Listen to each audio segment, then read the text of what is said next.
Boom! We are live. Good morning, good evening, good afternoon, wherever you are and wherever you may be.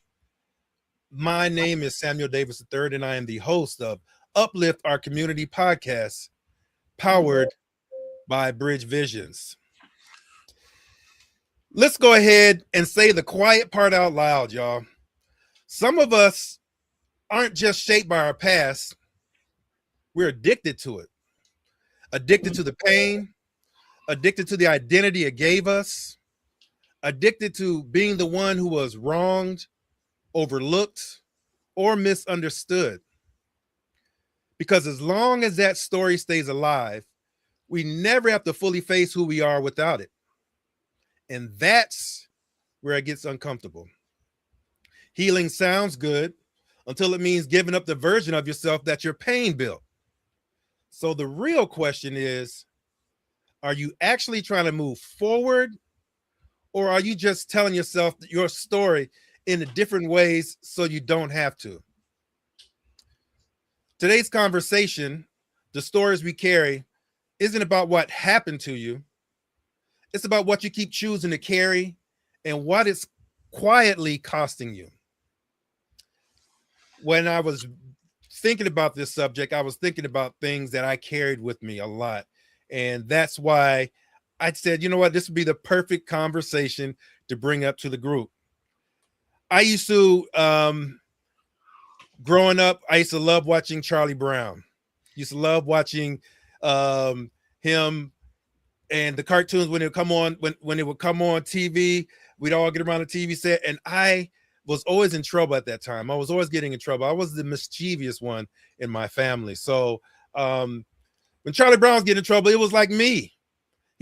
Everything just never seemed to work out. When they're going trick-or-treating and everybody's getting Snickers and Three Musketeers and money, Charlie Brown looked into his bag and all he got was rocks. And that was how I felt all the time. If there was something that was going to happen, it was always going to happen to me. Why me? Why me? As a matter of fact, it was no more why. It's going to happen to me. There was no why. As I got older and I started working on myself and things, it changed, totally changed. I started looking at things with a different set of eyes. And I realized that sometimes that people can be influential in your life, that they can tell you certain things. Your environment can do things. Your job can say certain things about you. How you feel about your success in what you do in your personal life. It can carry. Someone makes an offhand comment and says something about me, and it's up to me to sit back there and go, well, that's true or that's not, or that person is just talking trash. You got to decipher these things, because depending on where you're at, psychologically, physically, mentally, depending on where you're at, you might just take that into consideration, that that's who I am. And then once you start doing that, then there's those people that, as I mentioned earlier, that just live in it. They love it. They love the person being in trouble. Oh, my car broke down again. Oh, I can't make it. Oh, I can't do it because this happened. Oh, it's a circle. It's a big circle. So with that being said, everybody, I want to bring everybody in. And I see here that Gordon's even already brought it in. He brought in food. Sometimes that food will do it to you. Sometimes it will. So with that being said, I want to start it off, and I want to bring the question out, and I want to start out with you, Jay. Here's the first question of the day for you, because we have quite a few things, and here we go. What stories did you grow up believing about yourself? All right, so I'm glad that you preface with these questions, ahead of time. It helps me get myself in the right frame of mind. So all that. Hello, everybody. Benji, how you doing, buddy? Okay. All right. Just saying, last time I saw you on here, you look like you were a sports booking agent. You just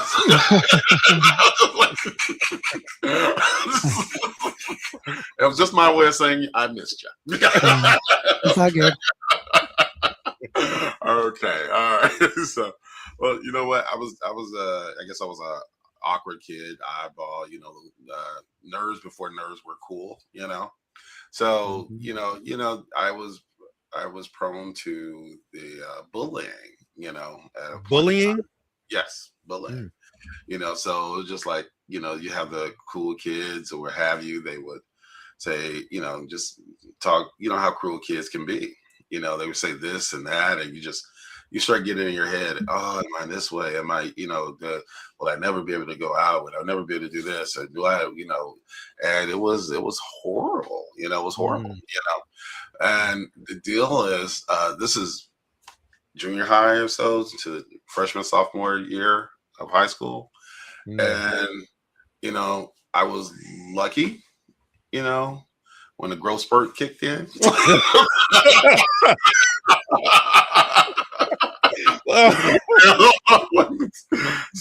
when the growth spurt got there, it subsided. It subsided, but it was a reminder to me that it's not what they call you; it's what you answer to.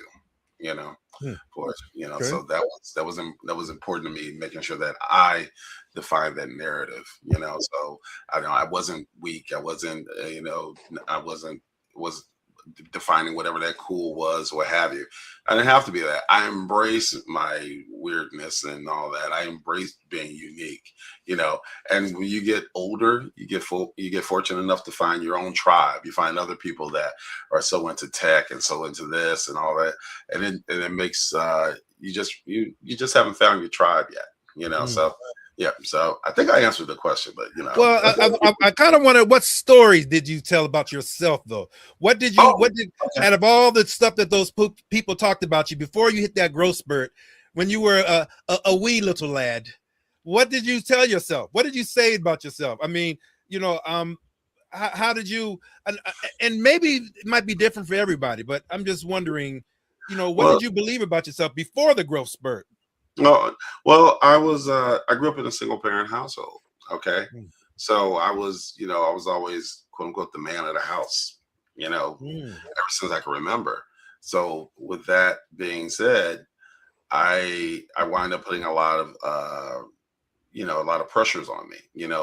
If anything wasn't going to work out, it was on me. I had to make things happen or what have you, or make everybody happy, just please everybody, make everybody okay. So I for the short answer for that, I found myself being overly responsible in some ways, not allowed to actually live in my presence and grow up as just being a regular kid kind of thing, So which I found out later is not very uncommon for for the oldest child, what have you, in single parent households. I think I had the world's greatest childhood. Don't get me wrong. I enjoyed it with my cousins, family, and all that. But it was always that felt at that time, it was the burden of responsibility. Okay. So I'm not. I as an adult, I say that I'm not responsible for your happiness. Especially like relationships. I can be a conduit to let your happiness circulate, what have you. That's great. But I can't overextend myself. I have to be responsible for the things I'm responsible for. So Okay. All right. Well, thank you for that there. Mr. Gordon, talk to me. Tell me what did you believe about yourself? Now, Gordon is 6'4". 6'4". You got bigger feet than me. You wearing size 15s, right? 14. But okay. Man, 14. yeah. Okay. Man, Well, so when you first shared this, I can't help or I couldn't help but just think about like a lot of maybe it's a strong word, but a lot of the trauma, like a lot of the negative stuff. That was where my mind went for whatever reason. The idea of the topic being the stories we carry, how our past shapes our future. In general, thinking back now based on who I am today, I can actually see more of the good and even outweigh the bad. But growing up as a kid, it wasn't that fun. It wasn't, it just, it, I don't know. So I thought a lot about how with me and my family, my dad's Mexican, my mom's white. And so you had some of that identity crisis going on where, when I was growing up as a kid, it wasn't necessarily cool to be white. And so I wasn't dark enough to try to be anything else, And with the name Gordon, name, where's that name from? That there's nothing Latino about Gordon at all, right? And so there was a lot of identity crisis going on, I think. To some extent, if you compared me to my brothers, you guys remember the movie New Jack City and Wesley Snipes talking about, are you your brother's keeper? Am I my brother's keeper? So every once in a while I would get in trouble because I didn't keep my brothers out of trouble. And so it's not like I'm not, it doesn't bother me. I'm not upset about it. But in my neighborhood, I guess you could kind of say, compared to the rest of the neighborhood, I was almost trying to keep everybody out of trouble, not just my brothers, but our buddies down the street that we grew up with, the rest of the crew, everybody. And to some extent, tried, maybe failed a few times, and tried and failed. But you compare, some of the stuff that I went through in other neighborhoods, because later when I was 16, I think, I lived in Orange County, and you compare my story to kids in Orange County out here in California, and that would never pass as a goody two shoes in Orange County. And so it's all relative, but in my neighborhood, that was kind of, that story. I also grew up in a single household. I also, I remember when I was 10 years old, filling up a trash bag of clothes and walking down to the laundromat to wash everybody's clothes, not just my clothes, like my mom, my brothers, everybody. So some of that man of the house type identity was there, right? Trying to be, like Jay said, a little maybe over responsible. I can remember a few times where my mom would say things like, I want to be like you when I grow up, because, she didn't feel like she was very responsible as a parent, I guess, maybe. And so there was a lot of that. But at the same time, I grew up in a time, like my childhood was kind of like the Sandlot. Like we were out in the street all day long playing whatever sport was in season. If it was basketball season, we were playing basketball. If it was football season, we were playing football, baseball. Those are the three main ones. And always outside from whenever we got out of school. If it was summertime, as soon as we could run outside, we were outside. We weren't getting home. Some of the kids that had more means maybe had an Atari or a Nintendo, and we'd be at their house playing video games. But for the most part, we were outside and we were scrounging. Like you remember the Sandlot where they're trying to get all the change together to buy a baseball is like 98 cents. We would make baseballs out of newspaper and duct tape. We couldn't even get the 98 cents together to get a real baseball. And so there was, even though from the outside looking at that, you think, dang, you guys were broke. And we kind of were, but we didn't look at it like that. We were having a lot of fun running around.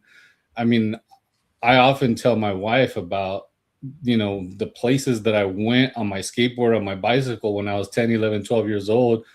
And she's like, dang, we would never let our kids go that far from the house on their own at that age, And we're right by the military base, Camp Pendleton, where there's a lot of hills, and we would go kind of hike ourselves and get lost in the hills to some extent. And so there's a lot going on there. But back to my initial thought of looking at negative, I had to check myself and I had to say, wait, it wasn't all bad. Yeah, there was a lot of challenges and stuff, but you also did have a decent childhood, and so that's some of the thoughts as you were asking that question that came to my mind.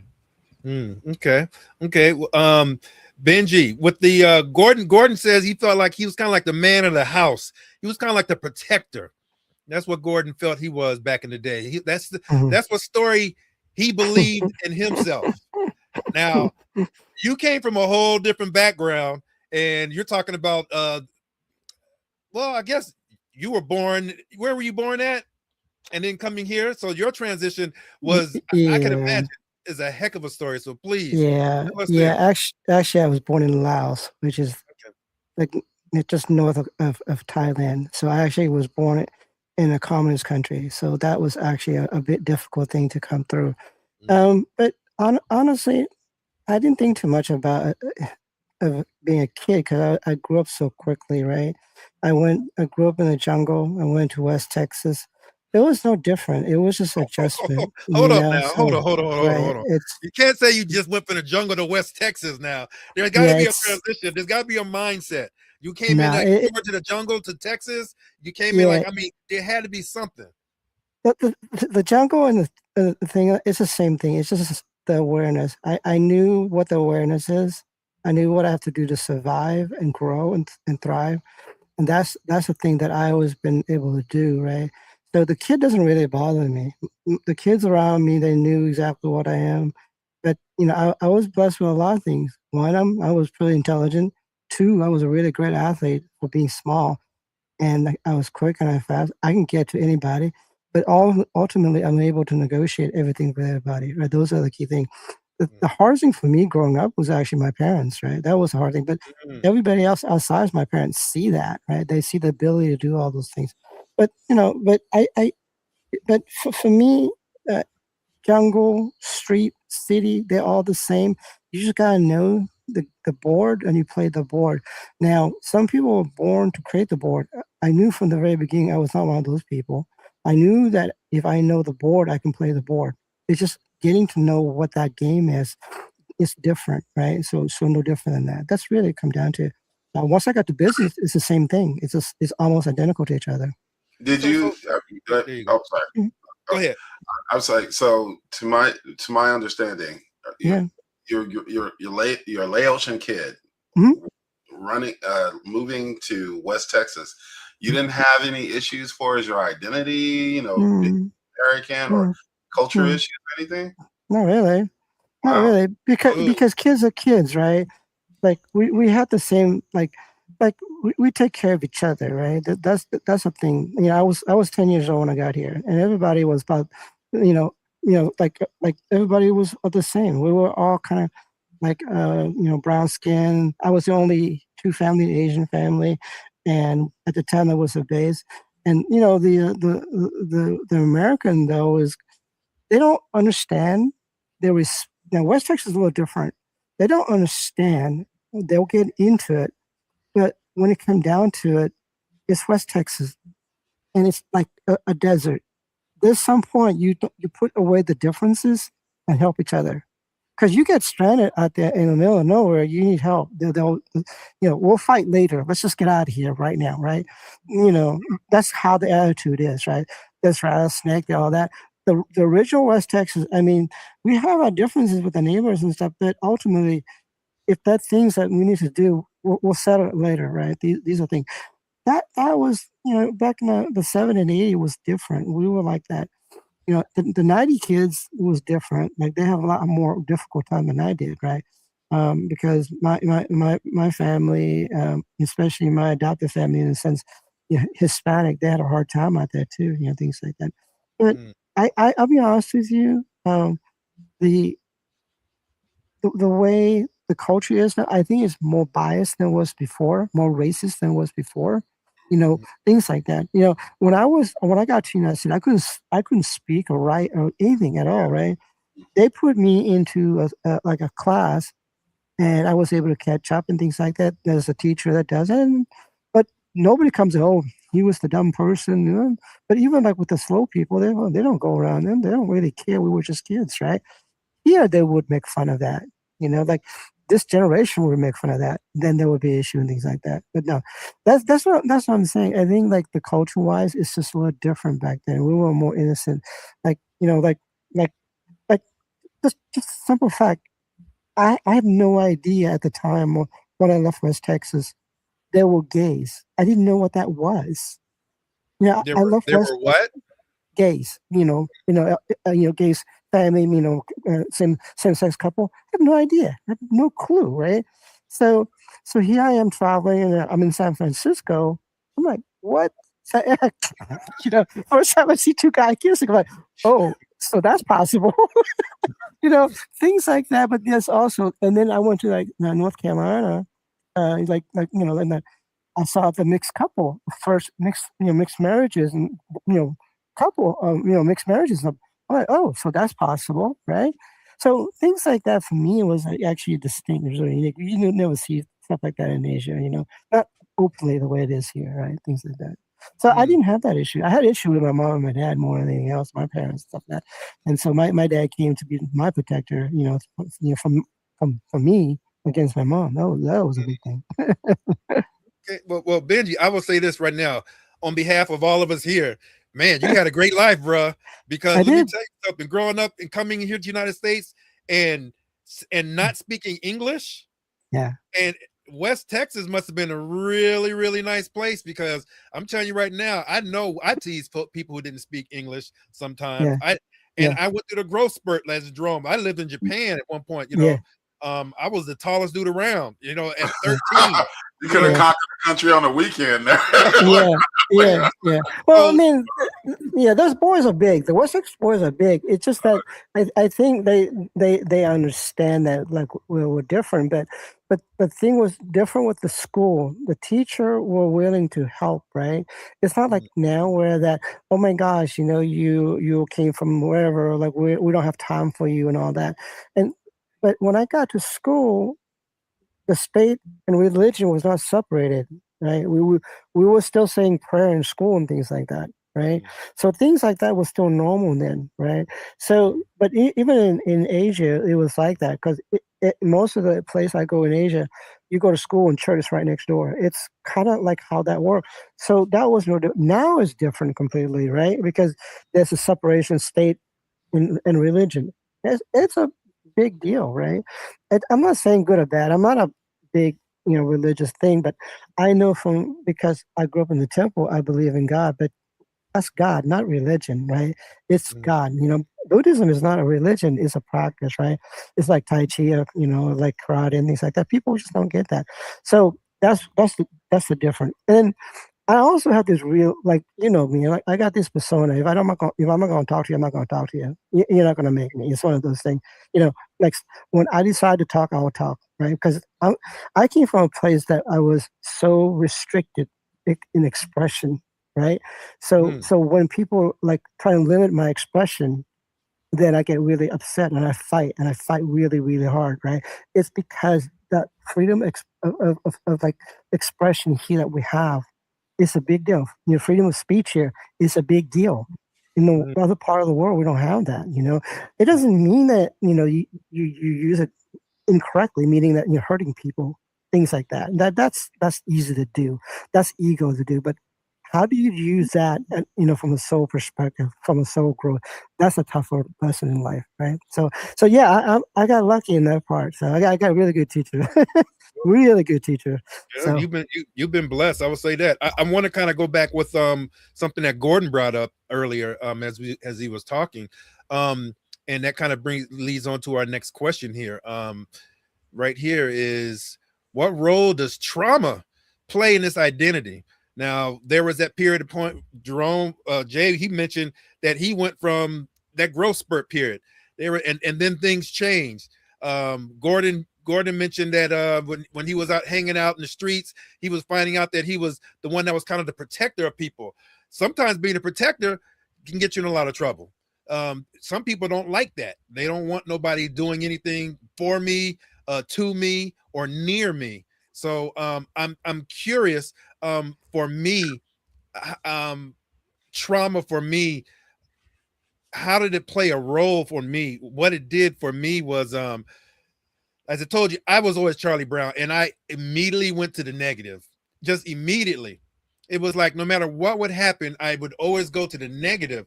And it took me years to get over that. At one point, I just got sick of it. And I was like, I'm tired of this, man. They say when you die, they say that your life flashes by just like that. And there used to be a time, and I'm kind of using this because you ever drop something, and when you drop something, you're seeing it fall in slow motion. Let me grab it real quick. Let me get this thing before it falls. Back in the day, I used to drop something, and I'm like, oh man, it's gonna break.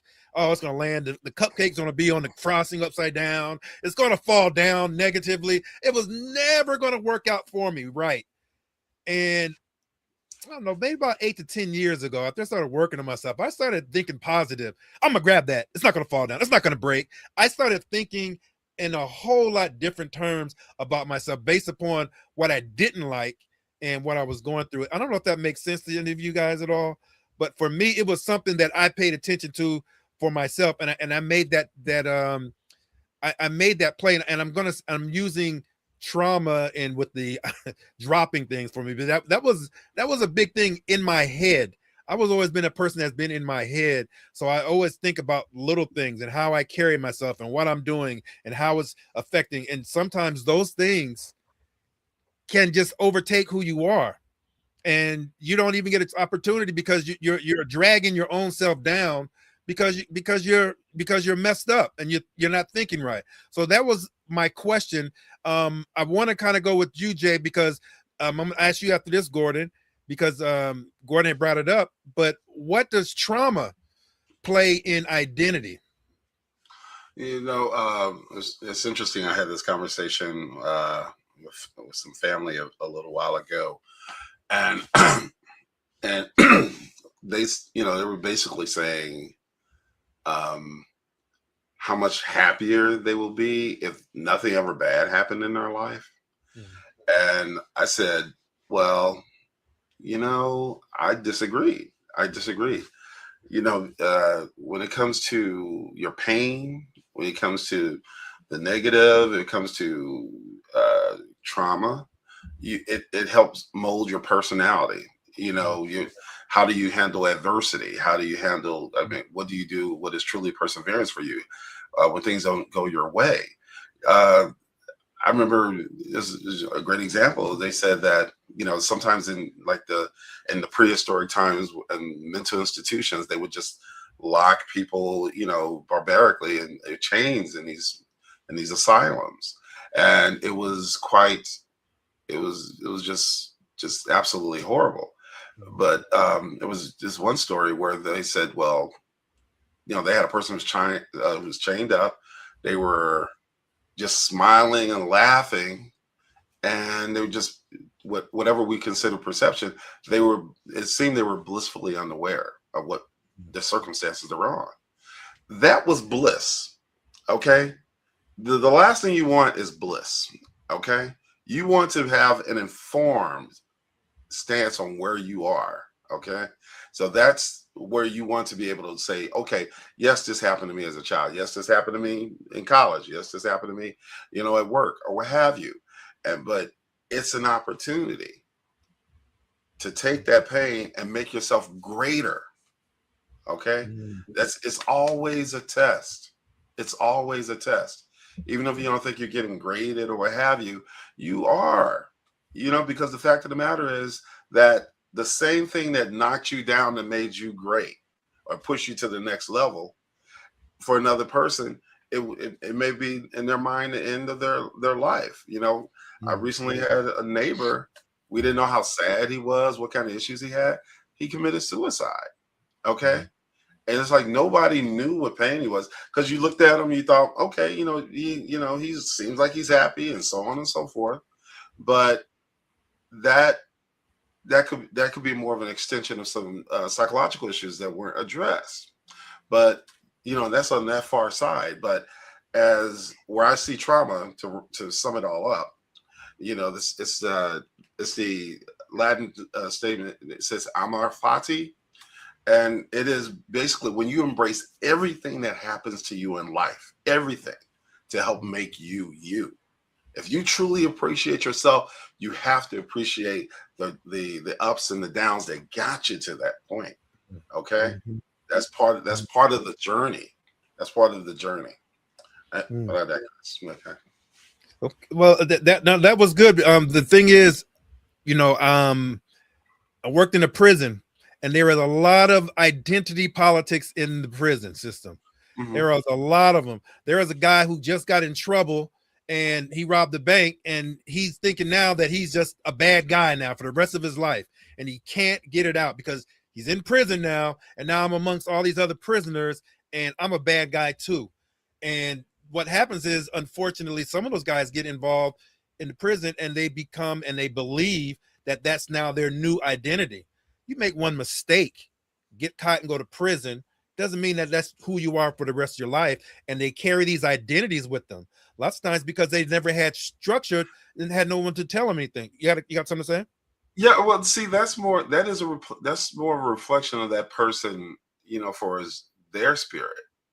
All right, because I've met people that did hard time, and they're doing touring circuits. They're helping youth. They're giving back to communities. Because that time was a chance for them to reflect, or that time was a chance for them to see the bigger picture, and what's going forward. So it's just like anything. I think Gordon mentioned something to that degree. It's just you can have, it's really what, to get back to them, I don't want to misquote, but you find yourself, it's not about the pain. It really comes down to what you do with it. Okay. It's gonna happen no matter what. Heartbreak is gonna happen. Financial stress is gonna happen. Physical health, those things are gonna happen. If you go in and your blood sugar isn't right, you just say, "Oh my goodness, I'm gonna give up and just eat M&Ms all day." No. You're gonna like, okay, this is a punch. What am I gonna do? I'm gonna walk more. I'm gonna go ahead and eat low carb. I'm gonna go ahead and do low sugar. You're gonna do that's your chance to see what you're made of. Okay, Right. It's just like that sculpture, man. You know what? You got this big hunk of marble. Those pains and hits that you have in life, that's when you take those little nicks, pop, pop, pop, pop, and the form comes about. In the end, you shoot for the masterpiece. You decide where those hits come from and what you want to do with them. Okay? Let's just say they're going to come from no matter where. But you know what? I'm going to use that hit to make me better. Okay? Yeah. Okay. I digress. There you go. There you go. Go ahead, Gordon. Well, I was kind of thinking about, people, you'll often hear people talk about, this question of, do you have any regrets? And I think that the idea of regretting things you did and regretting things that happened to you, or things that maybe others did to you, is very different. And I think for a long time I didn't necessarily get that. So within the world that I grew up in, there was a lot of I don't know if a lot's the right way, but there was a lot of stuff going on. There was things like domestic violence, there was drug abuse and alcoholism, and there's a lot of these things, and some of it would spill out beyond those that are participating, and it would affect some of the rest of the family or the rest of the close friends and things like that. And so thinking back as a kid, right? And how much can a kid think back, right? Because if you're just a kid, you're only thinking back 5-10 years at the most, right? But thinking back as a kid, every time I heard somebody say, I have no regrets, I love where I am, I love who I am, all of that stuff, I always thought, man, I have a lot of regrets. But the older I got, I started to think about, the stuff that I'm really regretting, the stuff that I'm looking at, is that stuff that was outside of my control, stuff that there was no way that I could, stop it, avoid it, or any of that. It was stuff completely outside of my control. And back to what Jay was saying, that if you want to, or if you truly love yourself, you have to appreciate all that adversity, all the stuff that you overcame, all the obstacles that you got past, and understand that those built, I guess, like the emotional calluses that you have grown up, the bumps and bruises and scars that have created who you are and how strong you are, wherever you might be in your life at that point. And if you don't go through any challenges, if you live a very safe, sheltered life, when something does happen, that's going to be so hard. And that's where that's where your true self is going to come out, and it's going to be kind of fight or flight. You're not even going to be sure what to do at that point. But if you've gone through some stuff and if you've experienced some stuff, you know, a lot of times what I'll say is that when something happens, I like to pause, even if it's for just 1 or 2 or maybe 3 seconds. I like to pause, and my wheels start turning. And you know, even if it's somebody that's maybe being aggressive towards me, I can pause, and instead of trying to retaliate or try to one up them or whatever it is, you know, and I'm not perfect at it. I'm still working on it, but I can kind of think, you know, there's something else going on with that person, and that's why they're doing whatever it is that they're doing in this moment. But if you've never gone through anything, you know, who knows what a person might think at that point. They might take that whole victim mentality, and this person's, you know, attacking me or whatever. And so life experience is such a huge part of growth. And as Jay said, we want to get better and better, right? Benji, what do you think about what he said? I know you lived the perfect life. So No, that's let me stop. not the case. It's not the case. But you know where I stand with this. We would talk about this at the landmark. You know, you're the author of your life, right? Yeah. You are the writer, director of this movie. You're the producer. You're the actor. So you write all these stories, right? And the story is meant for you to grow. You know, and that's a bigger thing, right? And that's what everybody's alluding to. Resist Nothing is about just accepting the story and then learning from that story. This is like this classroom is like a gym. You know, if you don't work out, you don't get strong, right? If you don't lift weight, you don't get strong. So the trauma and all that's the weight, right? And the more stronger you get, the bigger trauma is going to happen. You know, I'm not sure where this story came from, but I remember this story about the angel. That this is back when I was start doing this path. There was an angel who came down to earth, and he was homeless. He was just homeless. He was horrible. But he would sit in this corner of this corner place by this building for years and years and years and years and suffer. As it turned out, this is the guy that inspired the homeless shelter and all this stuff because a rich guy keep walking on this corner. So his whole job was to influence this guy. Can you imagine to come down to be that guy? Right? So these are the story that you came up with. So like my identity for my trauma is because I'm like, we're talking about this, I'm small. I will defend my friend before they defend me because of that voice and that expression, that the freedom of being your divine design that was taken from me because I got literally taken away from me so young, right? And I have still to this day know exactly when I was born because of that reason.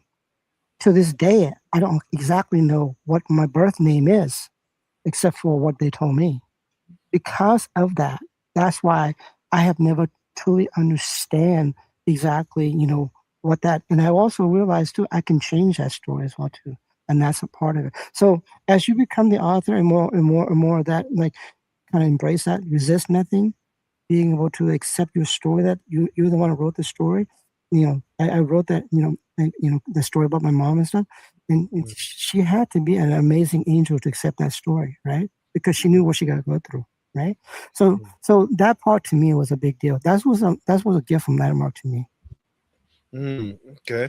Let me ask you this, because what you're talking about with the story. So this is a question I have. What responsibility comes with telling your story?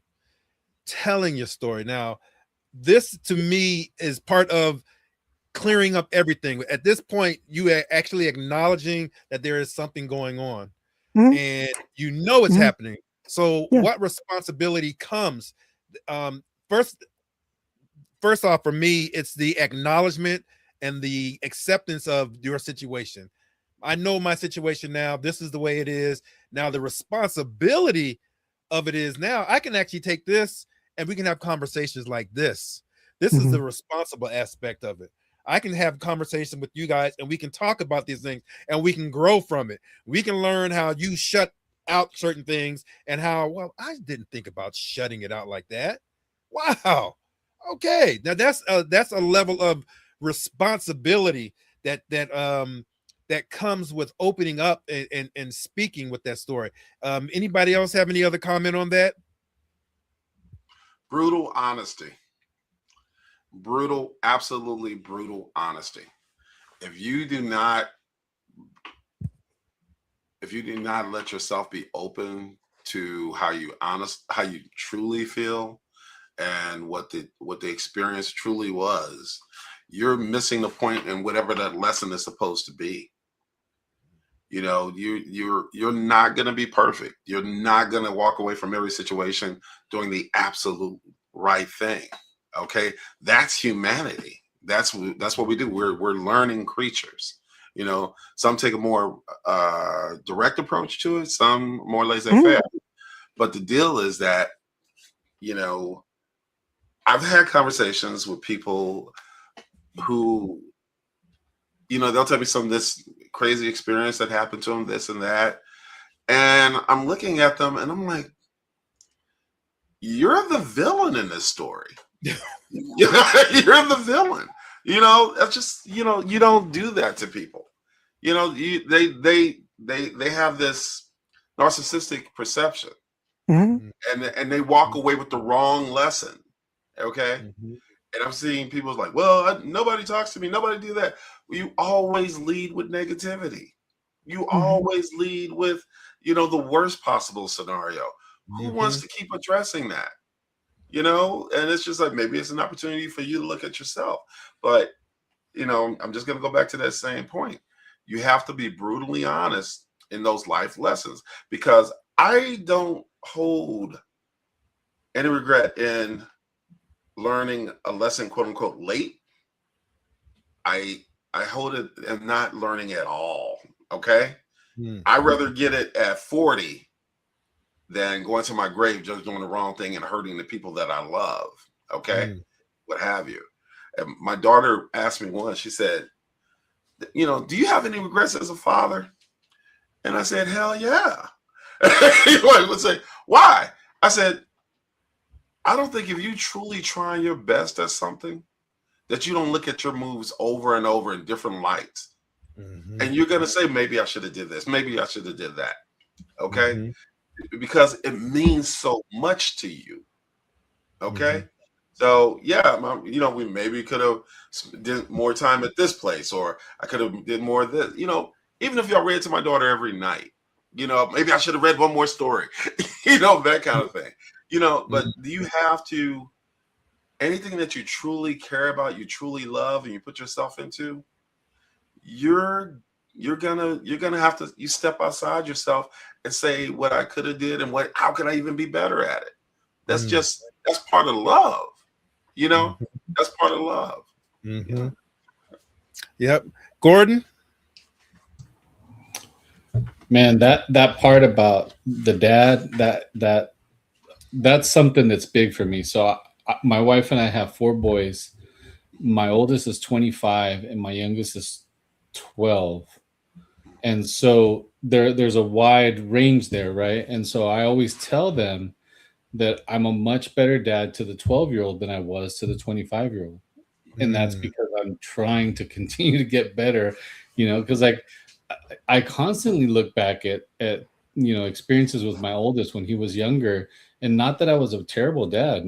I don't believe that. I feel like I was a good dad, but I passed on some of that generational trauma that I received as a kid without realizing it, and just, you know, almost kind of, you know, duplicating some of, you know, the stuff that I went through with my oldest, and you know, little by little, as you go through each of the boys, I got better at it, and I'm doing it less and less, I believe. But yeah, I in general, even outside of parenting, I am trying to do my best in everything. I try to reflect as much as I can, and back to the idea of being brutally honest. That's something that I really need to get better at, being brutally honest with myself. You know, because, you know, I can see myself from my perspective, but that's probably not the best perspective. I really have to try to get outside of myself and look at myself kind of as unbiased as I can be, you know, which is not Mm. much. It's hard, but as much as I can, because otherwise I'm not getting the perspective that everybody else is getting. I'm not seeing how I'm treating people, for example, the way those people are, you know, feel like they're being treated by me or whatever, good or bad, right? Mm. And so being brutally honest, I think, is a huge thing for me, at least, just to be brutally honest with myself. I believe in being honest with others, but I'm careful about what I say and how I say it, because sometimes it's none of my business, basically, I guess, to some Mm. extent, and that always depends on the strength Mhm. of that relationship. The stronger the relationship, the more honest I can be, and Right. and so on. But Okay. With that being said, I want to bring it up because Jay, you brought it up, and then Gordon, you just actually just put an exclamation point to it. This was my next question, and I want to bring it up to Benji, because this is pretty much where it is. What role does vulnerability play in all of this? I just want to say this for myself, that vulnerability is also about reading the room. I think, Jay, you mentioned it earlier, you know, somebody who's just negative all the time, you know, there's a certain point in time where you got to realize, is that a problem that this person carries all the time? Do I confront them about that? Or do I just hold back and just, that's just him. Let's just get this go. I got things to do. I don't really want to get involved with that. So reading the room and being vulnerable, they kind of that brutal honesty that you spoke of, they kind of match and they kind of go with me. They kind of go at the same time. So I'm going to ask that to you, Benji. What role does vulnerability play based upon what we've been talking about? For me, it's huge, right? For me, I think back to being authentic. I'm pretty like brutal with that people, and as well with to myself.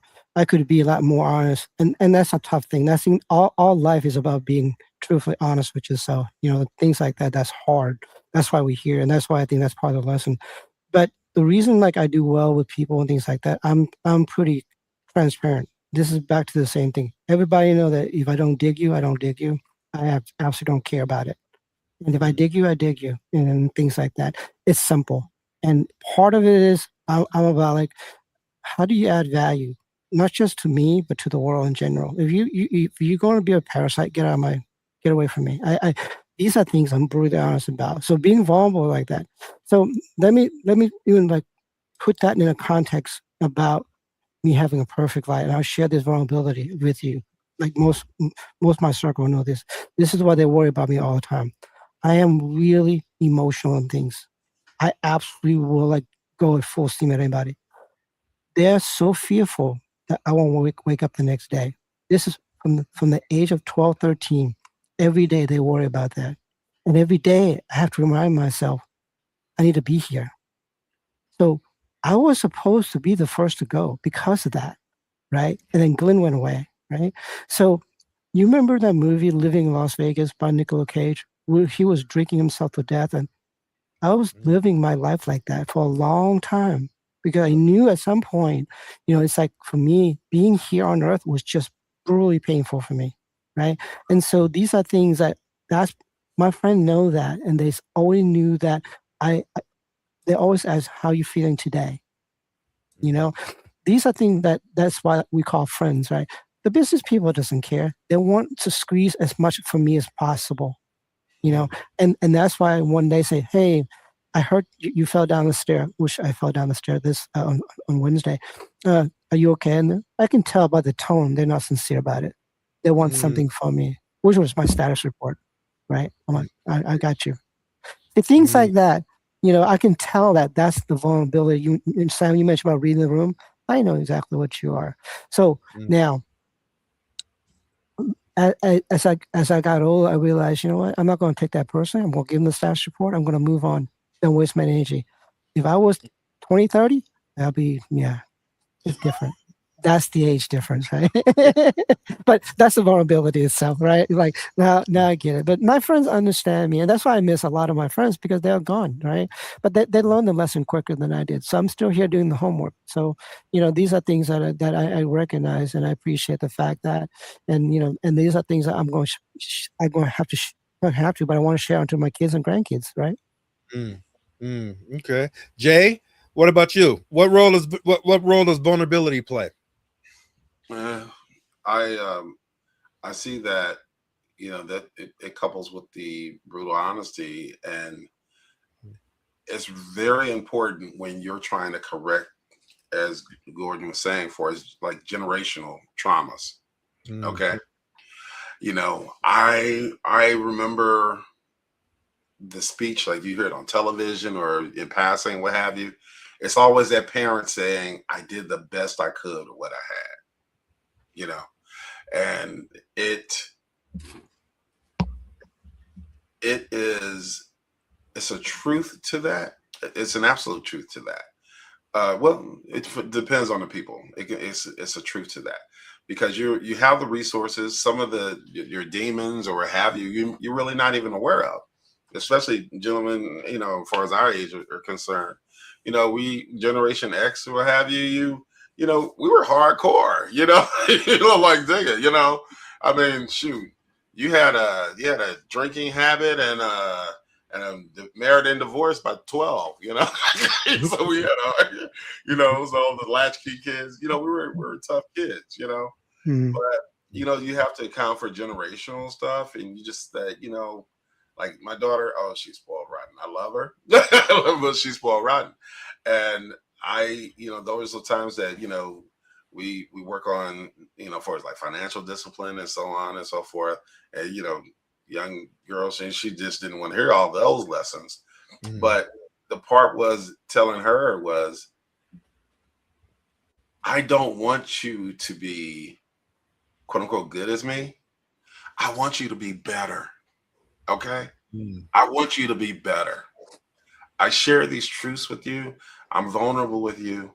I'm telling all this stuff because I'm telling you that it's generational.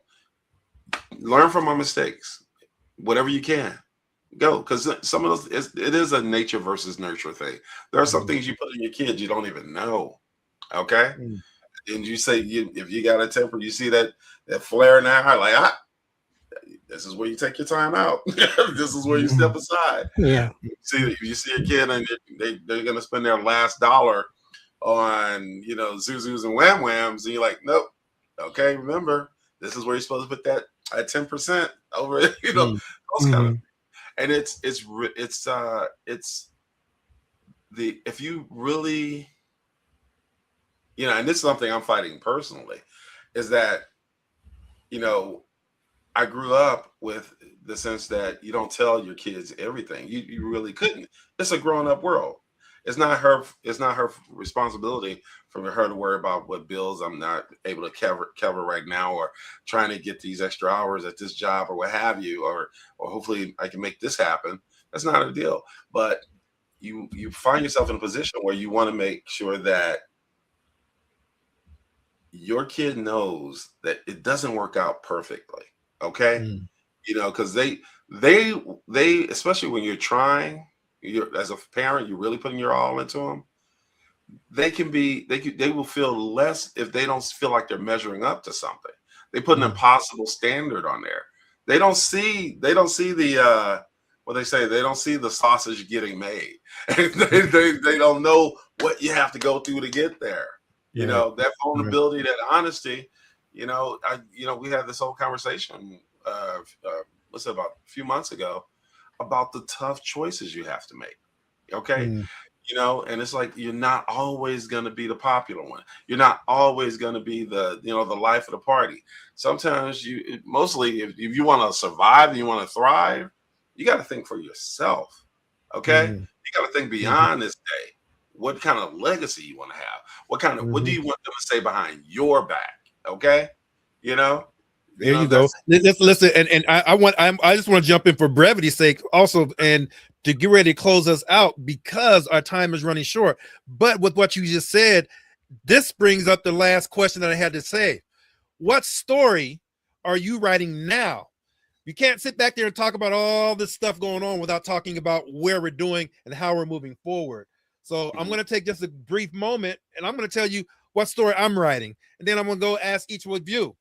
So with that being said, my wife and I are in the midst of turning our for-profit into a very highly successful nonprofit, working with returning residents and helping do workforce development, as well as working on this podcast and working on what we're doing with Uplift Our Community. We're going to be very successful. We also have a play that is going to have multiple legs that's going to reach all across the nation. We're going to be my wife is a writer, and we have one in the pot that is strong and ready and brewed and ready to go. So we're very excited about that. That's my story right now that I'm writing right now. So with that being said, I want to start with you, Gordon, and tell me, what kind of story are you writing right now? And it doesn't have to be in detail. You can still hold that one little thing to the side that you're going to do.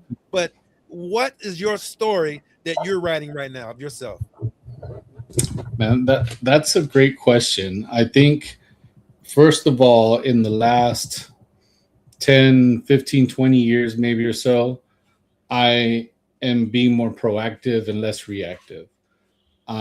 Secondly, I often, when we have the little titles under our names and things like that, in the past, it's like business owner, entrepreneur, even hustler or whatever. And now I'm starting to think I need to put community builder next to my name, because I really am trying to focus a lot of energy in building community and it starts here at the house, right? With my wife and my kids, and then the neighbors, and then the city and things like that. And, as we're working on the mobile app and things like that to kind of bring people together. But I feel like as I learn more about myself, I feel like I have like a temperament to kind of bring people together that might not always see eye to eye, and try to find that common ground where they can maybe, figure out a way to kind of work together, even if they haven't always worked together traditionally. And so that's kind of where I'm at right now. I'm really trying to focus on building community. Okay. That's awesome. Benji, talk to me, man. Tell me, what are you doing? What story are you writing right now? It's funny you mentioned about books. I'm publishing 2 books this summer, coming one in April and one in May, one in June. So one in May and one in June. So that's coming out, and that's the story. The biggest for me right now is really let God happen, and that's it. Okay.